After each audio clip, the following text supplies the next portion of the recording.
있습니다. 사도행전 1장 8절 말씀이 지난주 요절에 있는 우리 잘 아는 말씀입니다. 같이 한번 읽어봅니다. 오직 성령이 너에게 임하시면 너희가 권능을 받고 예루살렘과 온 유대와 사마리아와 땅 끝까지 이르러 내 증이 되리라 하시니라. 아멘.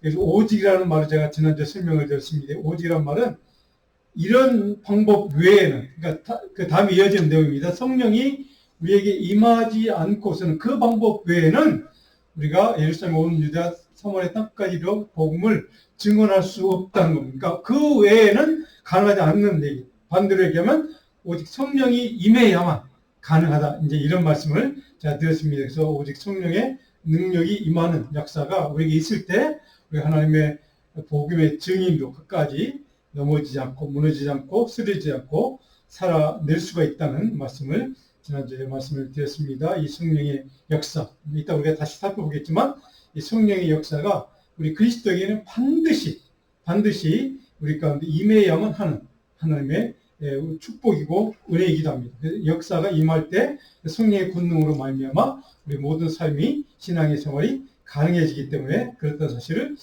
승천하실 때 주님이 이렇게 말씀하신 이유가 분명히 있습니다. 그래서 성령이 역사하지 않으면 가능하지 않다 하는 것을 아시기 때문에 이런 말씀을 우리에게 주신 것으로 믿습니다. 자, 우리 지난주에 4장 19절 이 말씀을 보면 하나님이 이스라엘 백성들 범죄한 말씀을 떠난 그 사람들을 어떻게 생각하는가 우리가 살펴보았습니다. 특별히 4장 22절에 보니까 나를 알지 못하는 어리석은 자 이렇게 표현했습니다. 하나님을 알지 못하는 어리석은, 그래서 지각이 없는 미련한 자식, 악을 행하기에는 지각이 있으나 선을 행하기에는 무지하다 이렇게 하나님이 그 범죄하는 불순종하는 이스라엘 백성들을 이렇게 평가하고 지금 생각하고 있는 하나님 마음속에 있는 생각이기도 합니다. 하나님을 알지 못하는 어리석은 자와 같은 지각이 없는 미련한 자와 같은 자들 바로 이것이 어쩌면 우리 자신이 아닌가 우리가 다시 한번 점검해 봤으면 좋겠다고 제가 지난주에 말씀을 드렸습니다. 자, 그렇다면 오늘 보면 5장으로 넘어가면 그런 어리석은 미련한 자들의 반역에 대해서 하나님은 어떻게 평가하시는가? 그들의 그 반역의 행동에 대해서 어떤 평가를 하시는가? 오늘 1절 10절 말씀에 그런 내용도 쭉 기록되어 있습니다. 하나님의 자녀, 예루살렘 백성들의 그 반역, 불순종 이런 것들에 대해서 하나님은 어떻게 평가를 하시는가? 1절을 보시면 하나님이 예레미야 선지자를 통해서 이렇게 얘기를 합니다. 너희는 예루살렘 거주어 빨리 다니며 같이 한번 읽어볼까요? 너희는 예루살렘 거주어 빨리 다니며 그 넓은 거리에서 찾아보고 너희가 만일 정의를 행하며 진리를 구하는 자를 한 사람이라도 찾으면 내가 이 성읍을 용서하리라. 그래서 많이 들어본 말씀이죠. 이제 아브라함 우리 아시죠? 그 사건 때 우리 소돔과 고모라서 멸망할 때 의인 10명 점점 줄어들잖아요. 그 상황 같은 아마 맥락으로 이해하시면 아마 이해가 될 것 같습니다. 여기서 처음부터 한 사람입니다. 그렇죠? 얼마나 사람들이 없었으면 처음부터 딱 한 사람이라도 찾아내면 내가 이 성읍 멸망하기로 한 거 내가 처리할게, 바꿀게 이런 뜻입니다. 자, 그런데 2절에 보니까 그들이 아무리 내 이름을 걸고 명세를 해도 그들은 거짓 명세뿐이야. 그러니까 말뿐이야. 이제 이런 얘기입니다. 3절에 하나님은 그들을 어떻게 평가하시는가? 그들의 징계를 내가 내렸는데 그들은 징계를 생각하지 않아. 얼마나 마음이 황폐해졌으면, 마음이 무뎌졌으면 하나님이 지금 책망하시고 내가 심판한다고 말씀하시고 그렇게 징계하셨는데 그들은 징계를 받지 않는다. 그러니까 징계로 생각하지 않는다는 뜻입니다.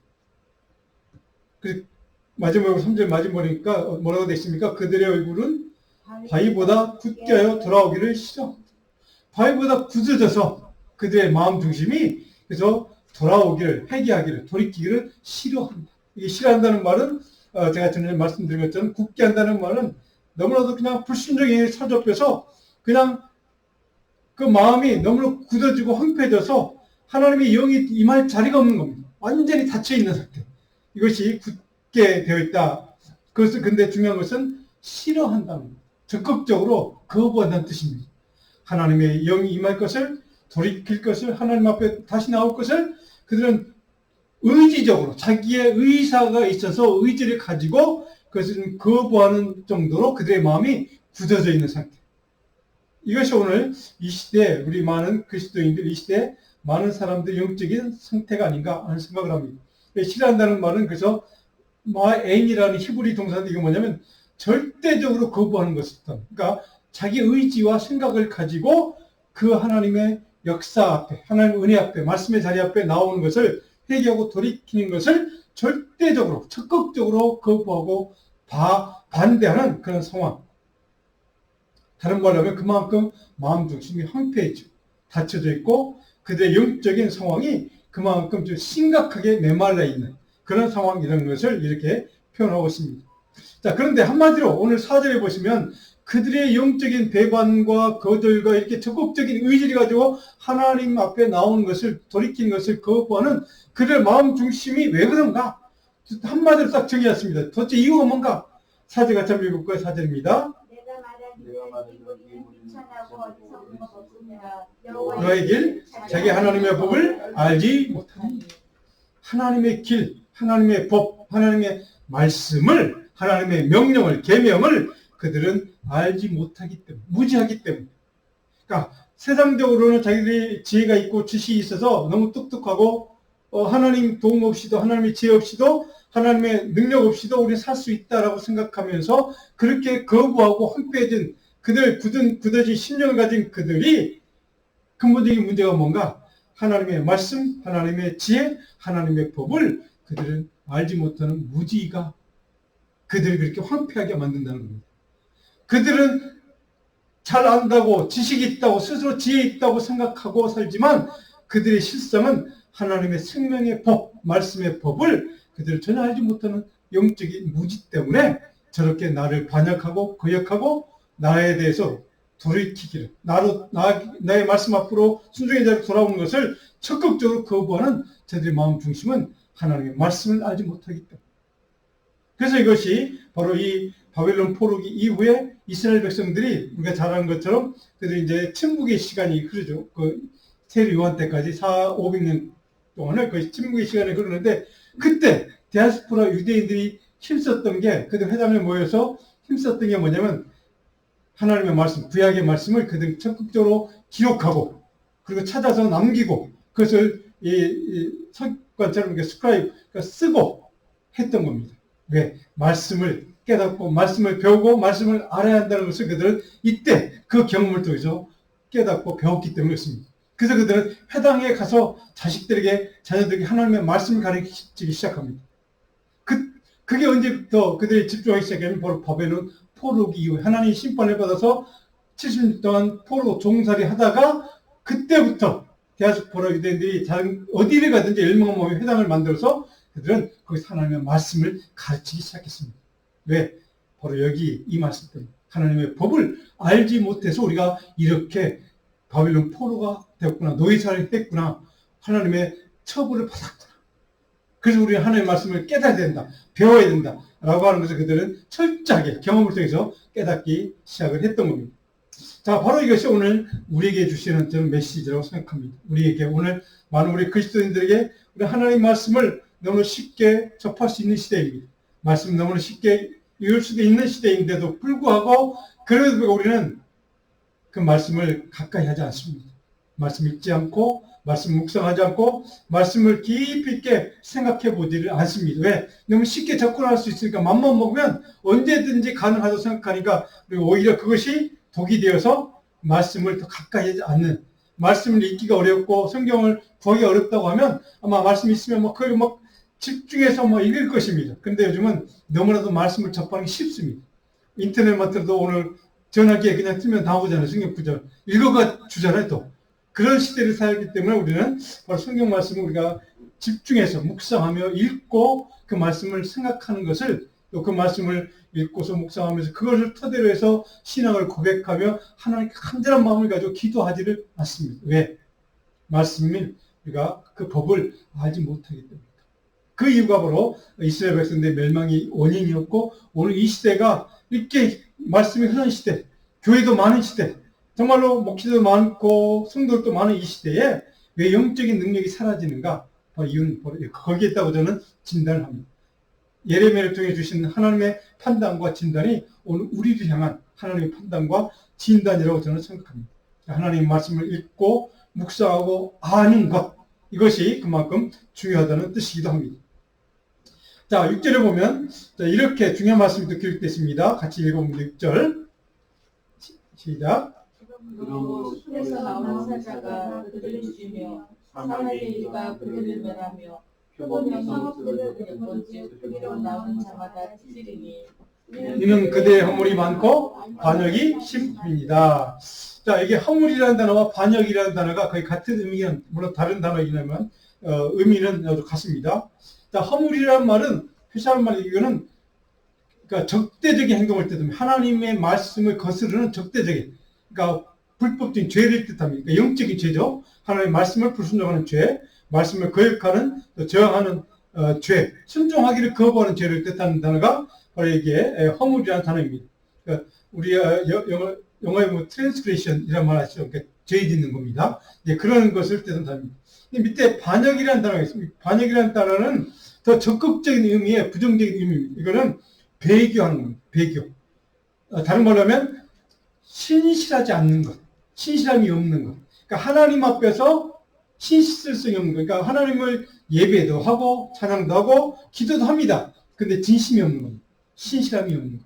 이것이 바로 반역이라는 단어의 의미입니다. 그래서 어떤 사람은 직접적으로 배교해서 떠나가기도 하죠.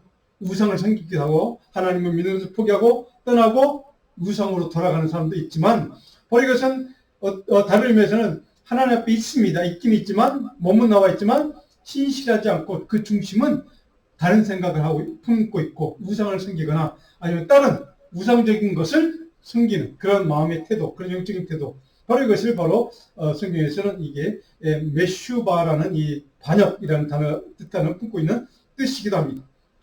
그러면서 오늘 많은 우리 그리스도인들에게 영적으로 우리가 좀 지적해주는 말씀이 아닌가 저는 생각을 합니다. 여기에 바로 나와 있는 허물과 반역이라는 단어는 오늘 이 시대 많은 우리 그리스도인들에게도 해당되는 말씀, 지적이라고 저는 생각을 합니다. 우리에게 그런 허물이 있고 그런 반역의 마음 태도가 있다는 것이죠. 그 멸망하는 이유, 영적으로 능력이 없는 이유, 영적인 스피리추얼 파워가 우리에게 없는 이유는 바로 이것 때문입니다. 그래서 교회가 무너지고 교회가 점점 약해져 가고 많은 그리스도인들이 하나님의 말씀 앞에서 너무 쉽게 무너지는 이유가 바로 여기에 있다고 저는 생각을 합니다. 그래서 바로 하나님의 말씀을 회복하는 것, 그리고 이게 나와 있는 것처럼 허물과 반역의 태도를 빨리 벗어버리고 탈피하고 하나님의 말씀의 순종의 자리, 순종의 태도, 순종의 영성으로 신실한 믿음의 자리로 나오는 것, 바로 이것이 오늘 우리가 영적인 능력을 회복하는 가장 중요한 지름길이고 우리의 사명, 우리 교회가 가장 시급하게 회복돼야 될 바로 그런 영적인 태도라고 저는 믿습니다. 오늘 이 시대, 오늘 이 미국에 살아가는 우리들, 바로 정말 수많은 크리스찬이 있고 교회가 있는 이 시대, 우리 한국에도 마찬가지지만 이런 시대를 살아가면서 왜 우리는 옛날 우리 부모 세대들처럼 믿음의 영적인 능력이 없을까라고 하는 이유가 저는 바로 여기에 있다고 생각합니다. 그런 의미에서 오늘 우리 시대, 이 시대에 우리들에게 주는 영적인 하나님의 질책의 말씀이라고 우리가 좀 받아들이고 이 말씀 앞에 겸손히 좀 회개하며 기도했으면 좋겠습니다. 자, 하나님의 자녀와 백성이 하나님을 주로 인정하지 않고 예배하지 않는 것을 저는 여기서 반역의 태도라고 생각합니다. 하나님 앞에서 하나님께 드려야 할 것을 드리지 못하는 것, 그 사람이 예수 믿지 않아서가 아닙니다. 예수를 믿으면서도 교회에 나오면서도 하나님을 주로 고백하지 않고 다른 것을 주님보다 더 우선시하는 태도. 하나님 앞에서 하나님께 올려드려야 할 것을 드리지 못한 것, 그것이 뭐 시간이 되었던, 그것이 물질이 되었던, 어떤 것이 상관없습니다. 하나님께 드려야 할 것을 드리지 못하고, 그래서 하나님의 것을, 하나님의 영광을 내가 중도에 가로채는 사람. 이런 태도, 그런 사람, 그런 목회자들은, 그런 사람들, 바로 그런 사람들을 저는 바로 이게 반역의 태도라고 저는 좀 오늘 이 시대에 맞게 적용을 해보자면 그런 것이라고, 거기에 대한 하나님의 질책이라고 저는 생각을 해봅니다. 자, 7절에 그래서 하나님 마지막 판결이 나옵니다. 같이 있으면 7절. 내가 어찌 너를 용서하겠느냐? 내 자녀가 나를 버리고 신이 아닌 것들로 맹세하였으며 내가 그들을 배불리 먹인즉 그들이 간음하며 창기의 집에 허다히 모이며. 예. 그 다음에 9절에 보니까 여호와의 말씀이니라 내가 어찌 이 일들에 대하여 벌하지 아니하겠습니다. 두 번이나 반복되어 있죠. 용서를 어떻게 하게 되냐, 그 죄에 대해서, 반역에 대해서. 하나님의 앞에 몸은 나와 있고 예배하는 척은 신용은 하지만 실상은 신실하지 못하고 악한 마음을 가득 차서 거짓된 마음을 가득 차서 바로 하나님의 것을 가르치는 그 악한 마음, 탐욕과 욕망으로 가득 차서 바로 그런 영적인 태도를 갖고 있는 너희들을 내가 어찌 벌하지 않겠느냐라고 하는 하나님의 준엄한 심판의 말씀, 책망의 말씀이 바로 선포되고 있습니다. 근데 10절에 보시면 지난주에도 말씀드렸지만 중요한 말씀이 있습니다. 너희는 그 성벽에 올라가 무너뜨리되 다 무너뜨리지 말고 그 가지만 꺾어 버리자. 내가 멸망하기를 결심했어, 작정했어. 그런데 너희를 뿌리째 뽑아버리지 않을 거예요. 내가 뿌리는 남겨두고 기둥은 남겨두고 가지만 그것만 내가 잘라버릴 거야. 그 가지는 무슨 가지겠습니까? 불순종의 가지. 악한 사단의 영에 사로잡힌 그런 그러니까 불신앙의 가지. 이런 것들을 다 잘라내고 쳐내버리겠고 온전한 하나님의 사람, 믿음의 사람, 순종의 사람으로 너희를 내가 다시 다듬을 거야 라고 하는 하나님의 말씀이기도 합니다. 하나님의 은혜가 여기서 우리는 하나님의 한량없는 은혜를 깨닫게 됩니다. 책망하시고 얼마나 그들을 다 그냥 뿌리째 뽑아버리고 싶었겠습니까? 그토록 하나님 사랑하셨고 긍휼을 베푸셨고 고래 은총을 베푸셨음에도 불구하고 그들은 여전히 마음 중심에 입으로는 하나님을 주로 고백하지 마음 중심에는 하나님을 주로 인정하지 않고 주님의 주 되심을 고백하지 않고 악한 것들, 자기 욕망 탐욕을 주로 숨기는 그런 우상숭배 죄, 악한 신보들, 그런 신령들을 바라볼 때 하나님이 얼마나 그들을 정말 쳐버리고 싶겠습니까? 하나님은 그렇게 결심하시면서도 그들 완전히 무너뜨리지 않고 완전히 뽑아버리지 않고 그 가지만이라도 내가 꺾어버리고 너희들을 온전한 믿음의 사람으로 내 사람으로 하나님을 믿고 순종하고 기도하는 그 영적인 삶을 살 수 있는 하나님의 백성의 삶으로 다시 내가 돌이키도록 그 악한 것들을 내가 잘라버릴 거야. 그것을 위해서 내가 너희를 심판하고 판단하고 너희들에게 어려운 고난의 시간을 허락할 거야 라고 하는 하나님의 말씀이기도 합니다. 저는 여기 그런 의미에서 하나님 왜 가지만 꺾어버리겠다고 말씀하셨을까? 오늘 저는 이 말씀을 읽다가 제가 한 가지 깨달은 영적인 하나님이 주신 교훈이 한 가지 있습니다. 우리 요즘 현대 그리스도인들은 특히 목회자들은 너무 화려하고 너무 그냥 보기 좋은 것 이게 너무 우리는 현혹되어 있습니다. 보기 좋은 건물 예배당, 보기 좋은 어떤 교인 중에도 정말 돈이 많거나 아니면 화려하거나 권력이 있거나 화려하게 보이는 사람들을 참 좋아합니다. 근데 그 사람이 물론 믿음에 좋은 사람도 있죠. 그런 분들 중에 물론 신실한 믿음의 사람도 있지만 우리는 너무 거기에 현혹돼서 그런 것들만 보이는 그런 시대를 우리는 살아가고 있습니다. 그러니까 열매는 없고 그냥 가지만 풍성한 예수님이 저주했던 뭐가 나무 아시죠? 열매를 맺지 못하는 그런 나무들처럼 정말 보기만 번지르르한 그런 가지들, 가지만 풍성한 그런 나무들을 바라보는 주님의 모습이 오늘 바로 우리를 바라볼 때 그런 모습을 바라보지 않을까 저는 그런 생각을 했습니다. 오늘 교회가 그래서 열매는 없고 그래서 능력이 없다는 거죠.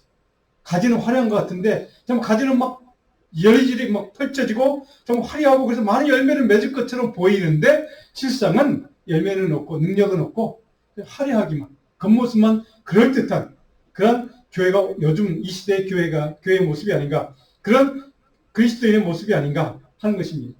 그래서 주님은 오늘 그런 겉모양 화려한 그 가지들을 다 잘라내고 다 벗겨내고 하나님의 신실한 열매, 믿음의 열매를 맺어낼 수 있는 그리고 하나님의 영광을 위해서 복된 믿음의 결실을 맺을 수 있는 그러한 믿음의 종들로 능력의 종들로 우리를 만들어가기 위해서 우리를 그렇게 세워가기 위해서 바로 화려한 곁가지들 우리 인생의 모든 정말 내 삶을 내 정체성을 자랑할 수 있을 것으로 좀 자랑해도 될 것처럼 보이는 그런 화려한 것들 그런 것들을 하나님 다 잘라버리시겠다.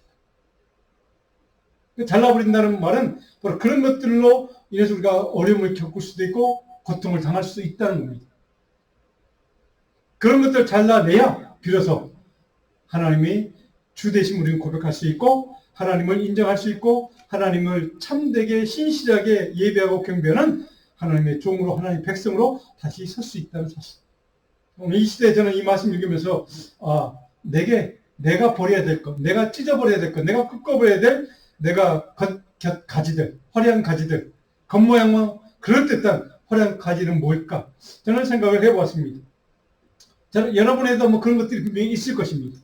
그런 것들을 다 벗겨내고 꺾어내고 오직 하나님의 말씀 앞에 순종의 자리에 믿음의 자리에 하나님 앞에 정말로 회개하며 돌이키는 그 자리에 다시 서서 오늘 우리의 신앙을 다시 점검하고 하나님의 그 귀한 영적인 열매, 하나님의 말씀의 열매를 맺어드리는 복된 저와 여러분, 제 믿음의 종들이 다 될 수 있기를 주님의 이름으로 축원합니다.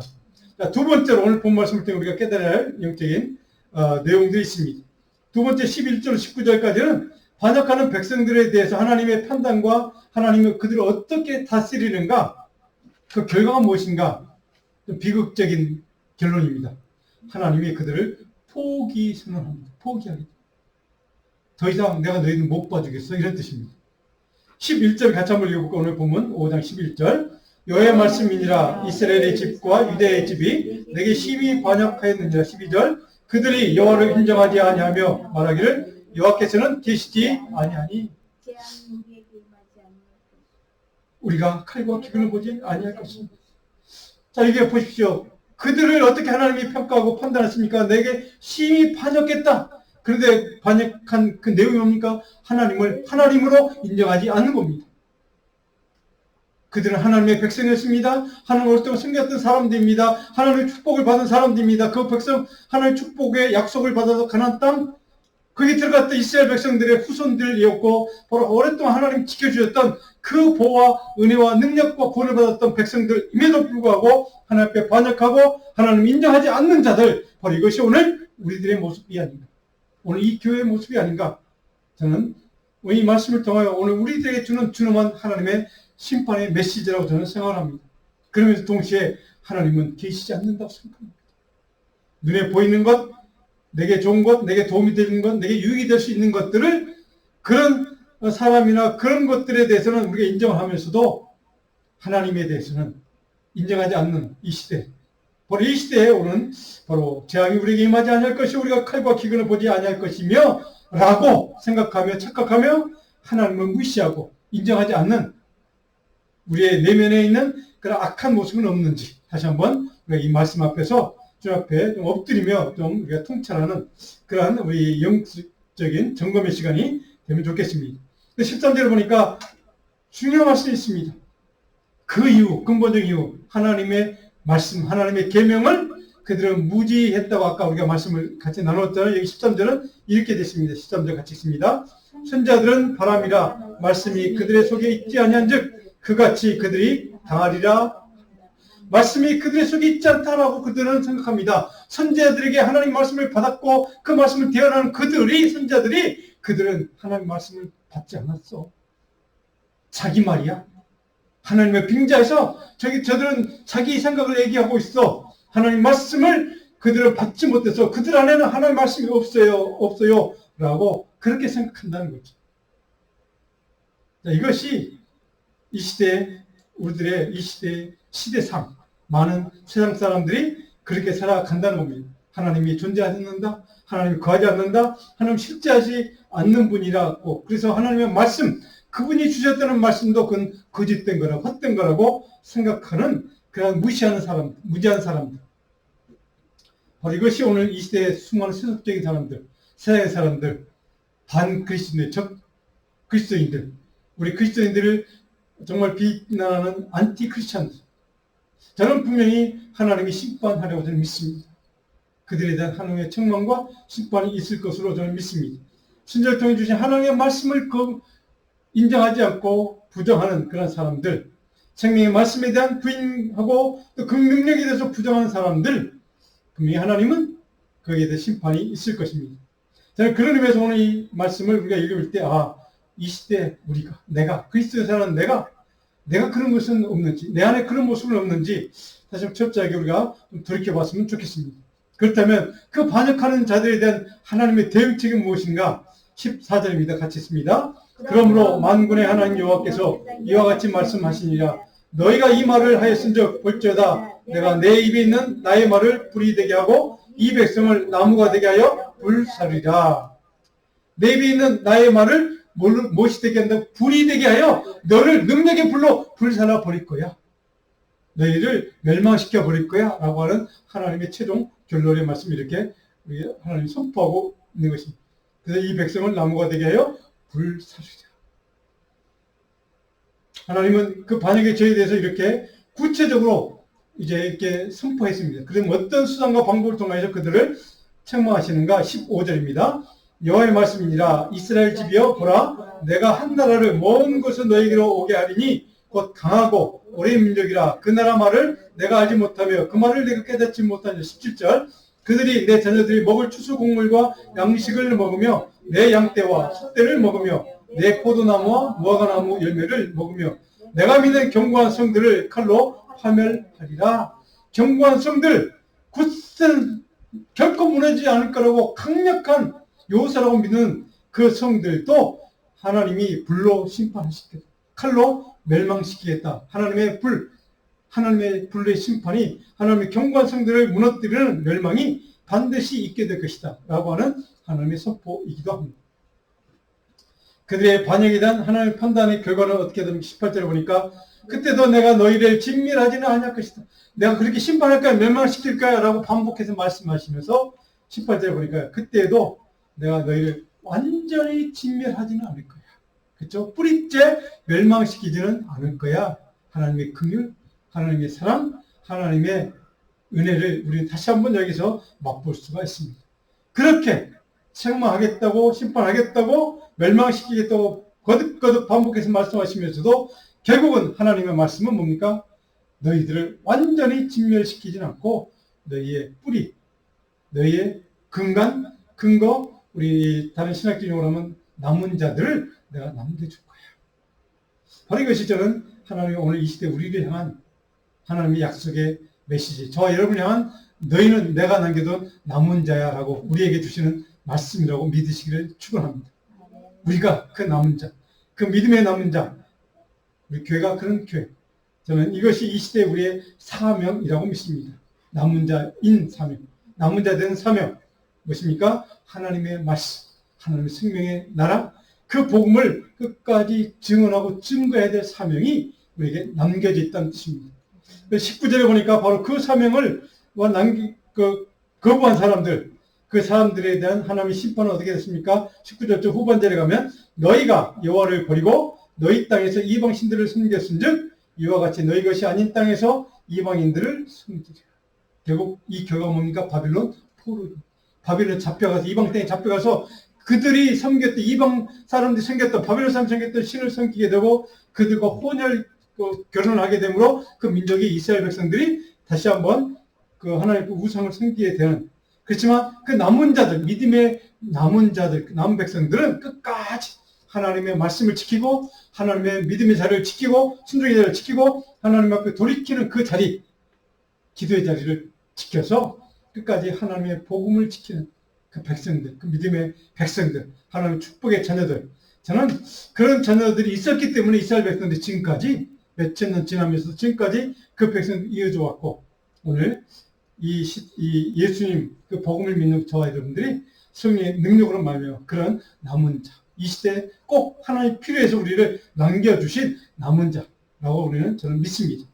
그런 남은 자로서 우리가 하나님의 그 최종 판단에서 진멸시키겠다는 그 말씀에서 구원해 주신, 우리를 하나님이 남겨주신 그 은혜를 우리가 생각하면서 날마다 하나님 은혜 앞에 정말 그런 남은 자답게 믿음으로 순종하는 믿음의 종들 되기를 원합니다. 자, 그렇다면 우리 제가 설교노트에 질문 몇 가지를 적어놨습니다. 그렇다면 오늘 이 시대를 살아가는 우리가 그런 영적인 위기와 멸망의 상황에서 우리가 다시 영적으로 살아날 수 있는 길은 뭘까?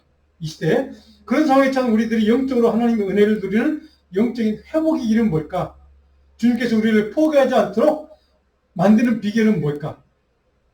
우리를 남겨두시도록, 우리에게 은혜를 베푸시도록 만드시는 그렇게 하는 영적인 비결은 뭘까?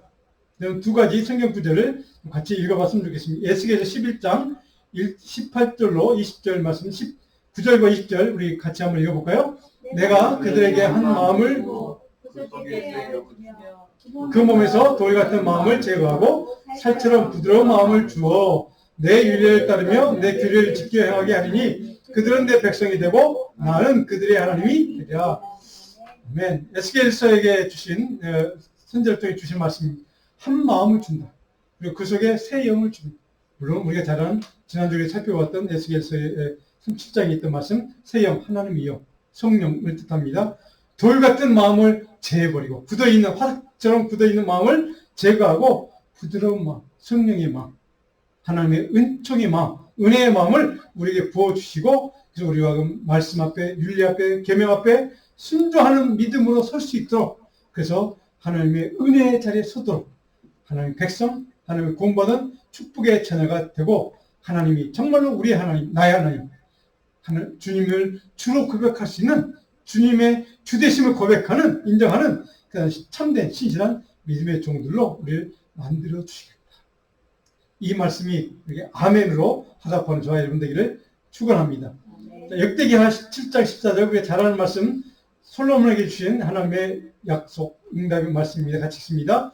내 이름으로 일컫는 내 백성이 그들의 악한 길에서 떠나 스스로 낮추고 기도하여 내 얼굴을 찾으면 내가 하늘에서 듣고 그들의 죄를 사하고 그들의 땅을 고칠지라. 아멘. 예루살렘 성전을 다 지어놓고 하나님 앞에 감사하며 기도했던 솔로몬을 향해서 하나님 응답해 주신 축복의 약속의 메시지입니다.